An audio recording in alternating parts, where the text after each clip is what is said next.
At any point in time that we want it, it must be available. So, Saan po nakasulat na ganun ang ibig sabihin ng earmark revenues? Pag kailangan na, sasabihin mo, pag kailangan na, nandyan. Paano kung wala? mas maliwanag pa sa alas 8 ng umaga, ang balanse nila ay demandable po yan. How will our national government function Kung amenda tayo ng batas, isaayos natin.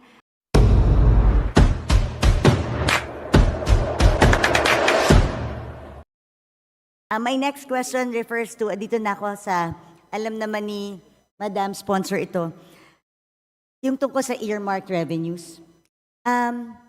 Madam Speaker, sa pagkakaintindi, can you define earmarked revenues through you, Madam Speaker?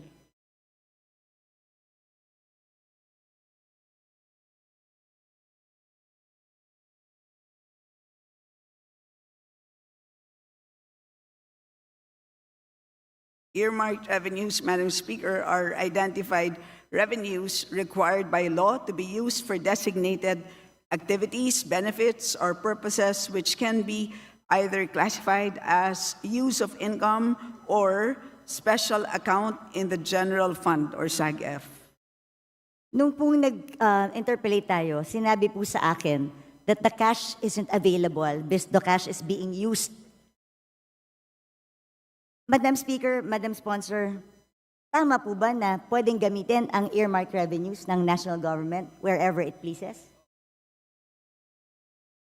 Yun ang practice po ng natin. But let me explain. Madam Speaker, yung tanong ko po, hindi kung practice siya or hindi. Tama po ba na ginagamit natin ang earmarked revenues for other things other than specified in the law?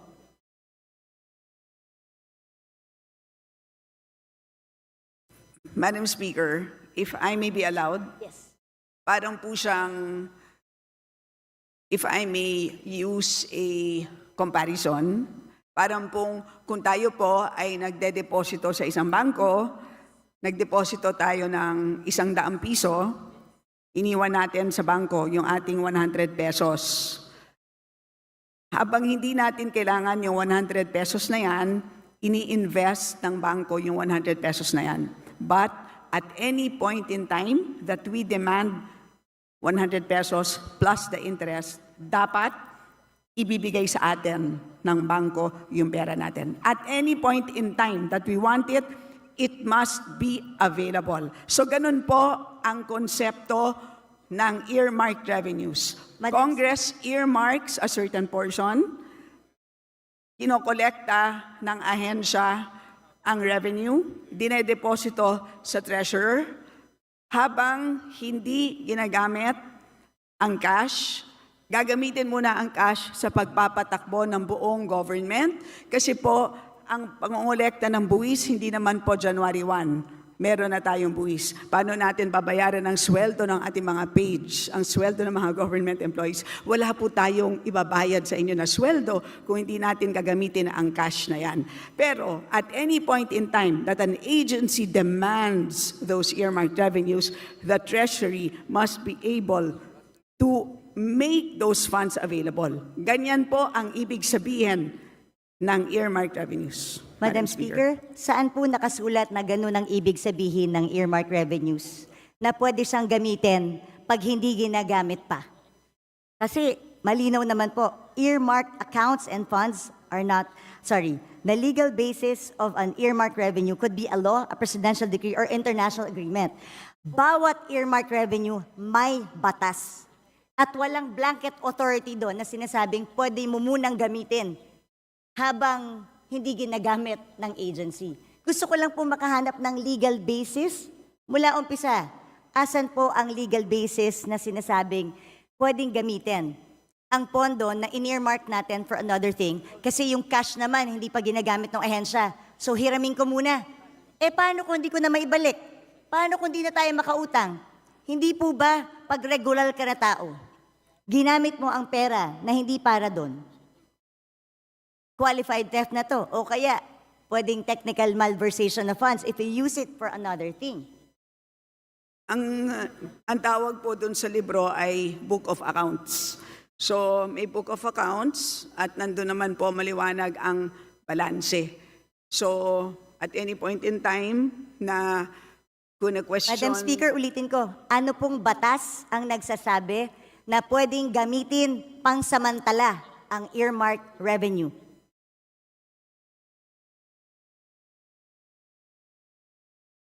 So hindi po ginagamit ang revenue. Maliwanag po yun. Yung pera, Madam Speaker. Saan po sinasabing batas na yung cash na nakolekta ng isang collecting agency para sa isang bagay na naka-earmark? Kaya po tayo nagpasa ng batas sa Kongreso. Gusto ko itong SUF para lamang sa free wifi. O meron na siyang 24 billion na cash na nakadeposito. Pero sabi nga, yung cash na to nawawala na kasi ginagamit siya habang hindi pa ginagamit ng free wifi. Hindi ko po talaga masettle sa utak ko kung paano pwedeng, kung ano, yun lang naman tinatanong ko, ano po bang batas ang nagsasabi? Yung cash na para sa free wifi, pwede munang hiramin ng national government para gastusin sa ibang bagay nang hindi nagpapaalam sa tamang or walang proper documentation.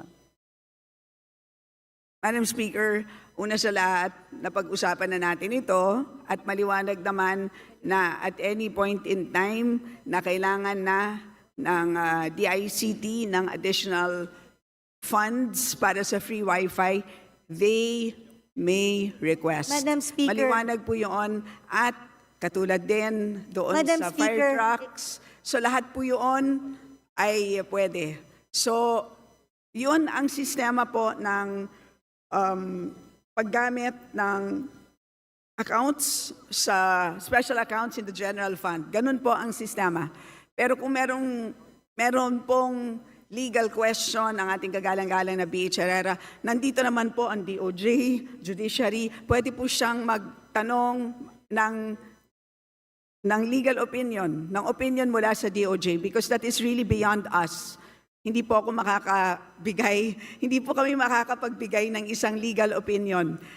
Yun ay pwedeng hingin sa DOJ, Madam Speaker. Madam Speaker, Your Honor. we are the power of the purse here. Tayo po ang nagpasa ng batas. Yung pera na in-earmark natin, mahirap po na ginagamit, tapos pag kailangan na, sasabihin mo, pag kailangan na, nandyan. Paano kung wala? Hindi ba ganun yung mga estafa cases? Hindi ba ganun yung mga pyramiding scams? Na pagka umutang ka ng pera, for such a, di ba, tapos biglang pagkailangan na, hindi mo na makuha. Pwede mo i-demanda yung taong yun. Ang sinasabi mo kasi, at any given time, ang defense mo is at any given time, pwedeng hingin ng free wifi yung budget. Eh, paano kung walang pera ang gobyerno? Sa akin, hindi yung it's readily available. That's not the point. Ang punto dito, pwede bang gamitin para sa ibang bagay ang cash na inalat ng Kongreso para sa isang particular na bagay? Hindi po excuse yung sasabihin natin, available naman pag gusto ng ahensya eh. Anong difference nito dun sa DAP? Well, ang tawag po dito, Madam Speaker, ang tawag po dito ay cash management by the national government, and this is under Executive Order number 449. Yan po ang mandato ng ating National Treasury. So, kung meron pong legal question na gustong pang talakayin ang ating kagalang-galang na BH Herrera, ay pwede naman niyang itanong sa Supreme Court kung gusto niyang talakayin pa ito. But as far as we are concerned, at any point in time na hihingin ng ahensya, ang earmarked revenues na yan, dahil maliwanag po, mas maliwanag pa sa alas 8 ng umaga, ang balanse nila, ay demandable po yan.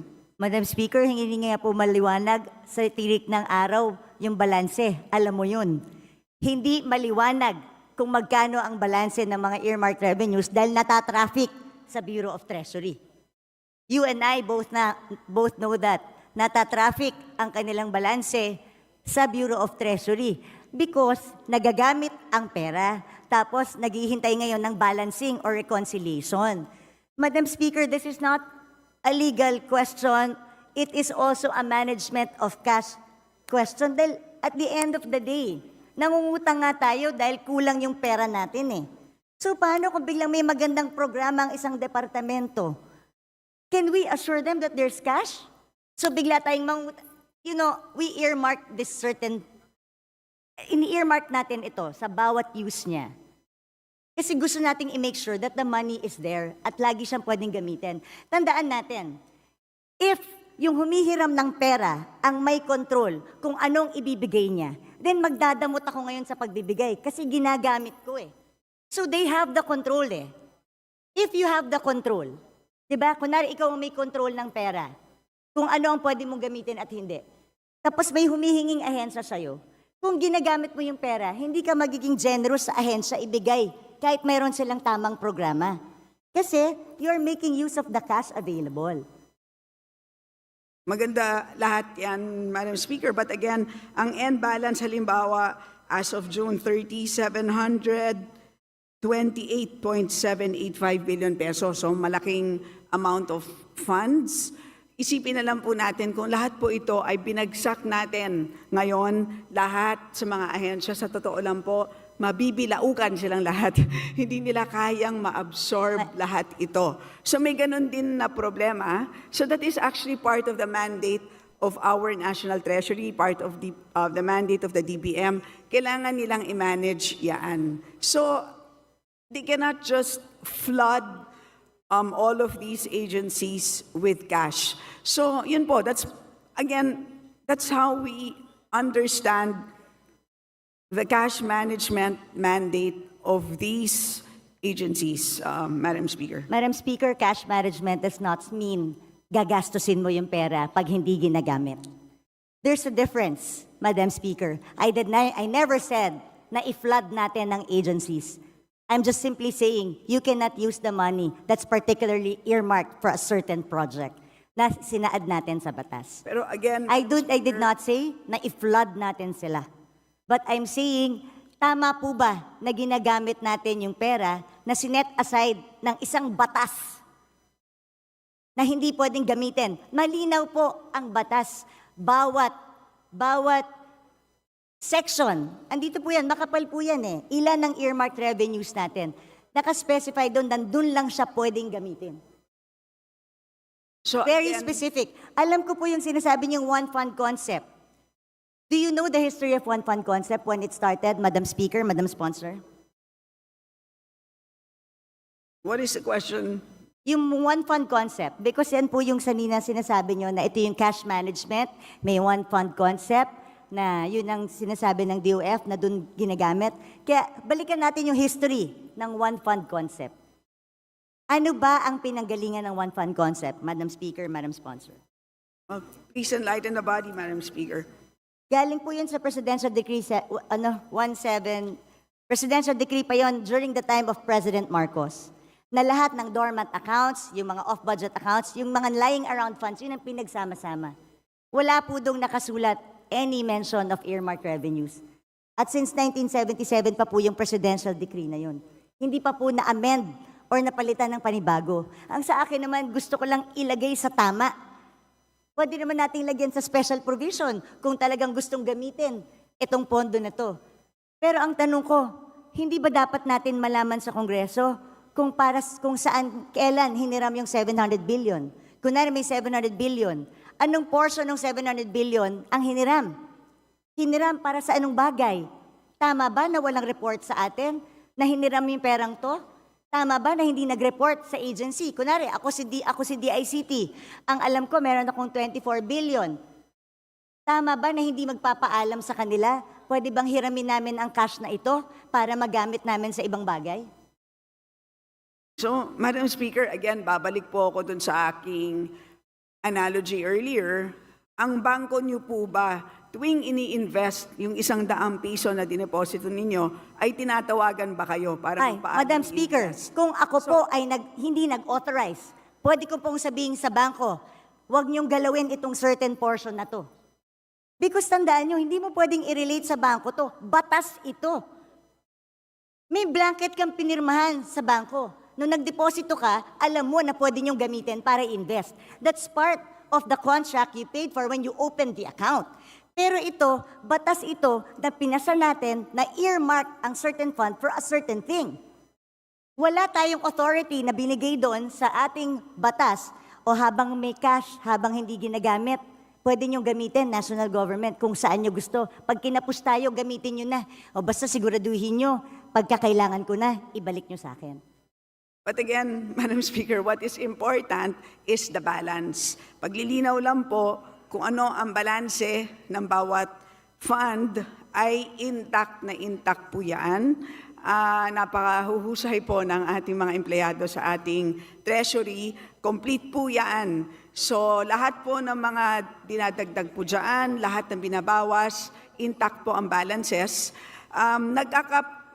Issue lang po because we have a ceiling at every point in time. Today, ang hinaharap natin na ceiling is 6.352 trillion pesos.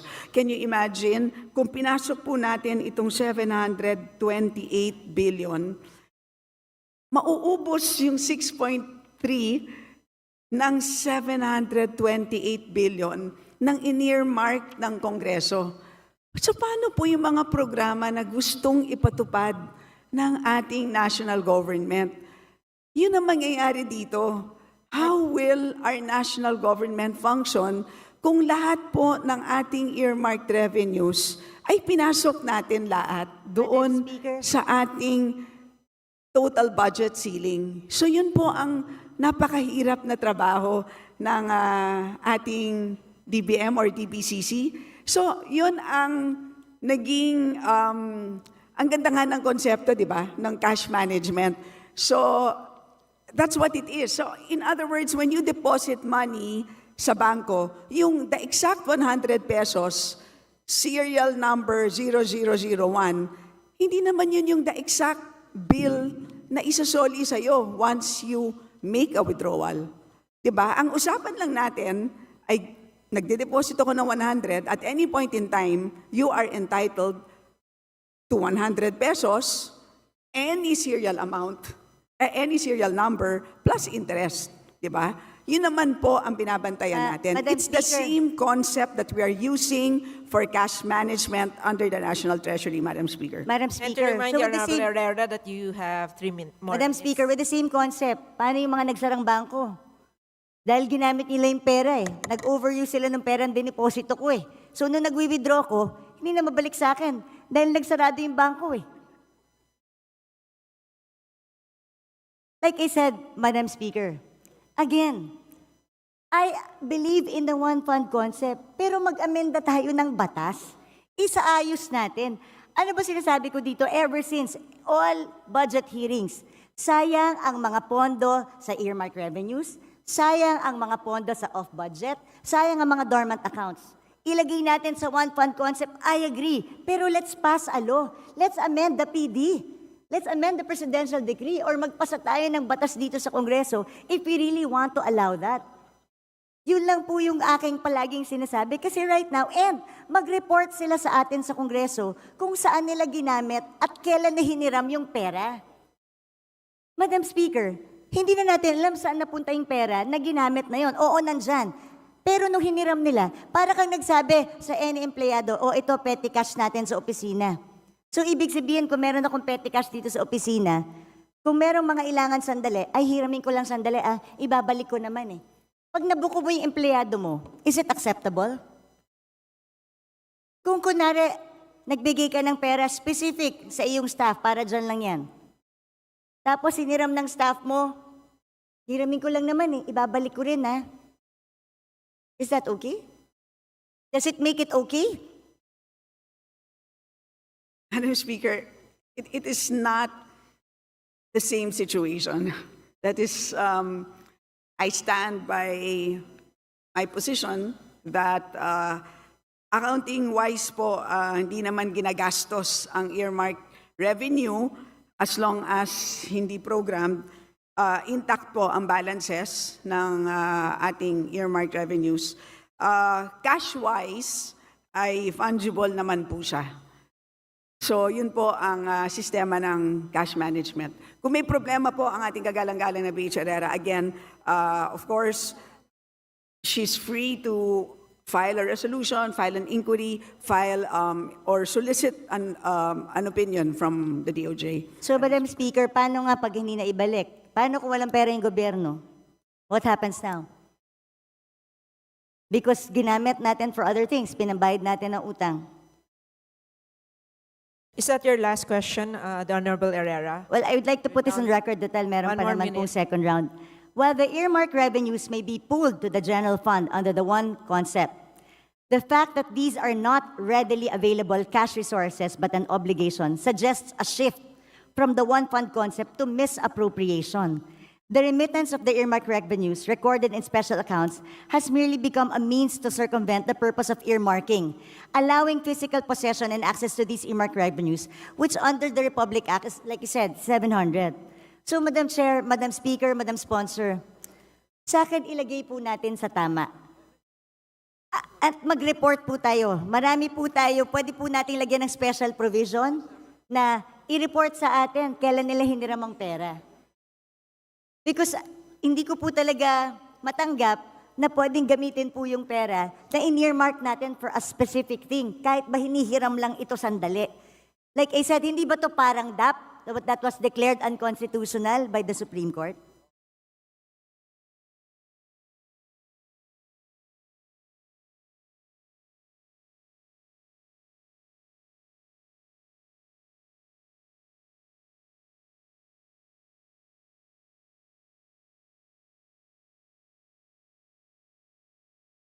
To the Honorable Stella, your final statement to the last queries of the Honorable Herrera. Yes, Madam Speaker, thank you for sharing your thoughts on the matter.